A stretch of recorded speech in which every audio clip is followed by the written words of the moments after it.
మాసంలో కన్యా రాశి వారికి ఇక్కడ 2వ స్థానం అధిపతి అయిన శుక్రుడు ఇక్కడ 4వ స్థానానికి వెళ్తున్నారు 20వ తారీఖు నుంచి.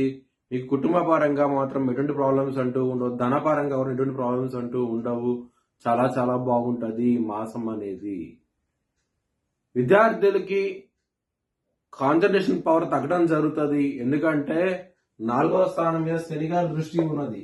4 గ్రహాలు ఉన్నాయి ఈ మాసంలో ధనుసు రాశిలో. దాని మూలంగా మీకు ఇబ్బంది పడే అవకాశం ఉంటుంది. కాన్సన్ట్రేషన్ పవర్ తగ్గడం జరుగుతుంది.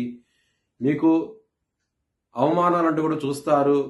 చాలా జాగ్రత్తగా ఉండండి ఈ మాసంలో మాత్రం. హెల్త్ పరంగా మాత్రం కొంచెం బ్యాడ్ టైం నడుస్తోంది. ఇక్కడ 6వ స్థానంలో రాహు ఉన్నారు కాబట్టి కొంచెం ఇబ్బందికరంగా ఉంటది. హెల్త్ పరంగా మాత్రం తెలియని ఆందోళన